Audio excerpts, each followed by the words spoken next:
বাংলাদেশ এখন নিজের হাতে তৈরি করছে যুদ্ধাস্ত্র। আর এসব অস্ত্র যদি একদিন যুদ্ধের মাঠে নামানো হয় তাহলে শত্রুরা দিশেহারা হয়ে যাবে। শত্রুদের মাঠ ছেড়ে পালাতে বাধ্য করবে এই দেশীয় তৈরি অস্ত্রগুলো। আপনি যা শুনতে যাচ্ছেন তার অনেক কিছুই আগে কেউ জানতেন না। গতবার আমরা দেখেছিলাম কিভাবে বাংলাদেশ তৈরি করছে RPG-7 এবং RPG-7কে আপগ্রেড করা, নিজস্ব সামরিক অস্ত্র তৈরি করা, আর কিছু গোপন ও হালকা অস্ত্র যা সীমান্তে ব্যবহার করা হচ্ছে।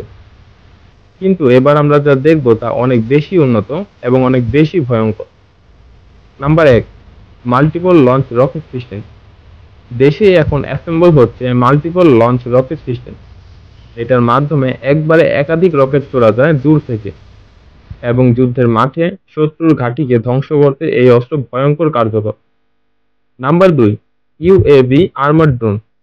বাংলাদেশ এখন নিজস্ব পর্যবেক্ষণ ড্রোন তৈরি করছে, এমনকি কিছু ড্রোনে লাগানো হয়েছে ক্ষেপণাস্ত্র।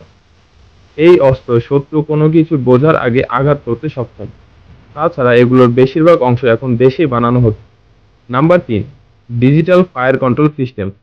আগে যেখানে গোলা ছোড়া হতো ম্যানুয়াল কন্ট্রোলের মাধ্যমে, এখন সেনাবাহিনীর অনেক ইউনিটে যুক্ত হচ্ছে ডিজিটাল ফায়ার কন্ট্রোল সিস্টেম, যার সফটওয়্যার তৈরি হচ্ছে দেশের ভেতরেই এবং কোনো বিদেশি সাহায্য ছাড়াই।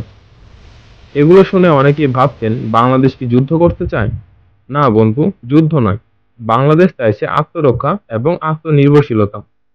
বিদেশের মুখ চেয়ে না থেকে নিজের মাটিতে তৈরি অস্ত্র দিয়ে রক্ষা করতে চায় কোটি কোটি প্রাণের এই দেশ। আর যখন এক দেশ নিজের অস্ত্র নিজে তৈরি করতে পারে তখন শত্রু নয়, পুরো বিশ্ব তাকিয়ে থাকে ভয় আর সম্মানে। এটাই ছিল দেশে তৈরি যুদ্ধাস্ত্রের পার্ট 2। আপনি যদি চান এর পার্ট 3 আসুক তাহলে নিচে একটা এই ইমোজি দিন কমেন্টে।